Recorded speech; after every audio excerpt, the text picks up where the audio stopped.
But Doug, let's ask you this. Doug Bell, PGA Tour Radio, coming on the show today. Have you seen this quote from Hunter Mahan about the PGA Championship in Quail Hollow? Hey, Chelsa. Yeah, good morning. I have seen it, and I thought it was hilarious because it's the first time in the history of professional golf we've compared anything to the Kardashians. It's like opposite sides of the spectrum, right? And I hear where Hunter's coming from. Now, he hasn't played on the tour in quite some time, and I love Hunter.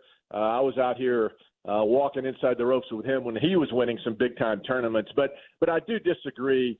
Listen, Quail Hollow, it was built, guys, in 1959, opened in 1960, so it's been around. It's not like a new kid on the block, right? And it is an absolute gem of a layout. It is so gorgeous. And I'm here. Well, you guys will see it on television. It's what a major championship venue should look like. It pops on television. And maybe what Hunter is saying, and I will agree to this, the corporate build-out is incredible, guys. You know, I'm from Birmingham, Alabama, and the PGA Championship was here back in 1990, and that's when corporate golf took off. They started building these tents and selling it to corporations. And the tent village, the build-out here at Quail Hollow is the most impressive I've ever seen. So maybe that's what he's referring to. But the golf course itself is absolutely spectacular. It's a 12 out of 10. Bo Derek was a 10. This golf course is a 12 out of 10. It's absolutely gorgeous. I feel like some people maybe have said that about one of the Kardashians. 12 out of 10. I'm sure they get that all the time. I am excited, though, to pay extra attention to the course watching this everyone tee off today. Doug, talking about Rory McIlroy, he's had a ton of success at this tournament in the past. He's had a ton of success already on tour this season. I mean, could this major really set up a whole lot better for McIlroy? No, it couldn't.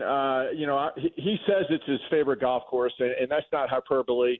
And oftentimes golfers are coming to a place and they make everybody happy. That's my favorite place, but it is legitimately. He's won there 4 times. Won there less than a year ago. He's the best driver of the golf ball in the game today. Nobody does it better. Nobody creates more height off the tee. And there's no other golf course, guys, where you can use your driver more than at Quail Hollow. And the fairways are wide all the way down. For example, at the Players Championship, they're Coke bottle fairways where if you hit a driver too much, it's going to get pretty narrow down there. You're getting into trouble. Not the case of Quail Hollow. So it sets up perfectly for Rory, driver, 3-wood, whatever. He cuts the corners on these dog legs. He has an advantage, as do maybe 18 or 19 other guys. Big field, obviously, 156 players. But he heads the list for good reason. There's just a lot of pressure, obviously. He wins the Masters, and in this age we live in, social media, et cetera. I mean, he's done more interviews this week than anybody ever at a major championship. So we'll see if he can hold up under the gun of the major spotlight this week in Charlotte. Yeah. Who are the other horses for the course? The guys that kind of line up well, their skill set with the way that this course lays out. Well, this is simple, guys. It really is. And I love your show, and you guys break down all the big games, gambling numbers, et cetera. But here's the deal. 156 players, right? 20 of them are club professionals who qualify. Big deal for them. They got no chance. So that whittles the field down. And then, they say, well, best field in golf. It is technically. There's out of the world rankings, 99 out of 100 in the official World Golf rankings are here in Charlotte. Billy Horschel, the only one not here, he's number 24, had hip surgery 2 weeks ago. So, yeah, it's a deep field. But if you really break it down, as we mentioned with Rory, it is a long golf course, almost 7,700 yards. The par threes are – the shortest one is like 185 yards, and they can extend that over 200 yards. So guys who hit it the longest have a distinct advantage. And you may hear that from time to time, but it is a definite here at Quail Hollow. So if you're asking me, I was counting before I came on.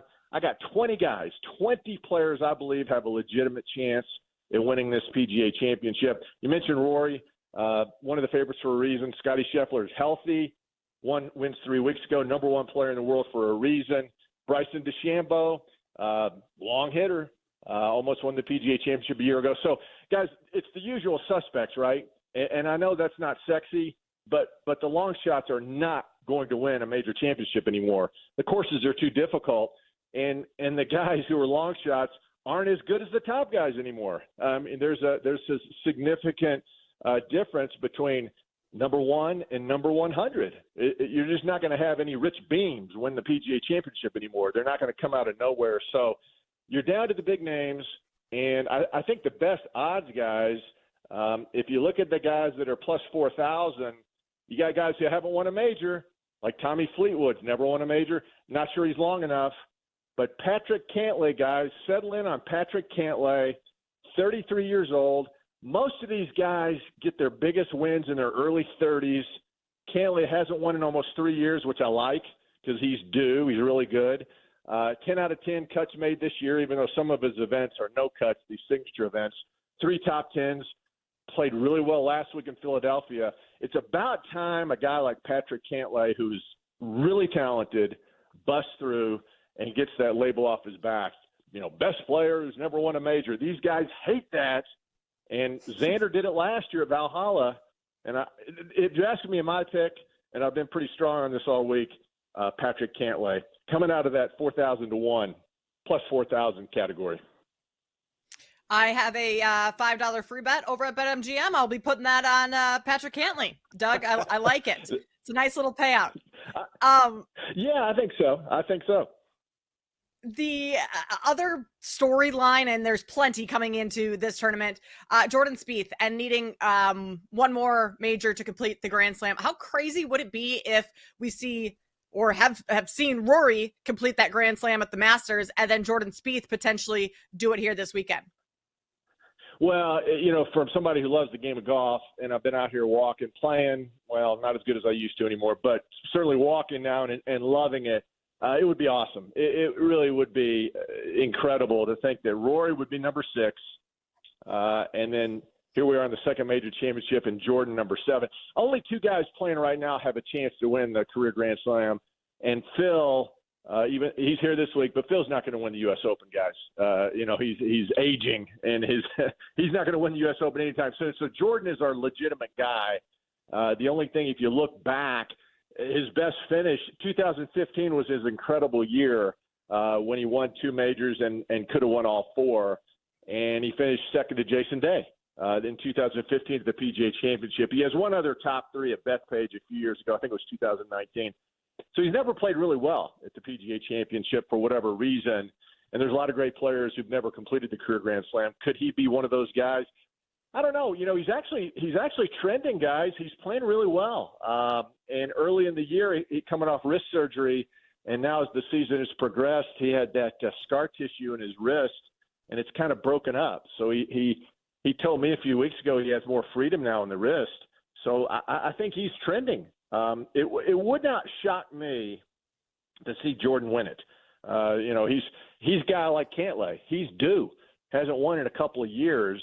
And I like that the golfer who's healthy and a golfer who's motivated and a golfer who's off the radar screen. Nobody's picking Jordan Spieth, right? And I thought his numbers were pretty good too, guys. So, but to answer your question, that was a long answer. Sorry, but I'm excited about today. I think it would be incredible if we go back-to-back majors with 2 guys completing the career Grand Slam. That would – the game of golf is in a really good spot right now, professional golf. That would just continue this upswing, this uptick, this popularity craze that's undergoing right now. Right, and especially since a lot of these guys are so easy to root for. Jordan Spieth, one of those guys. Yeah. A lot of great stories on tour, and Doug Bell is bringing you all of those stories. He is an analyst for CBS Sports and on PGA Tour Radio. Doug, we appreciate you joining us this morning. We know it's a busy week. Yeah, thanks, guys. Love your show. I actually catch you on YouTube, so I always watch the replay. So keep up the good work. Oh, Love yeah, it. a Thanks, nice little Doug. endorsement. We appreciate Yeah. that. Flattery will get you a lot of places in life, especially I've with learned us. that. Yes, it is smart. But I am excited for the PGA Championship. My husband is from North Carolina, so he's going to be dialed into this one. He is a native of Charlotte, North Carolina. We got to get to this course at some point.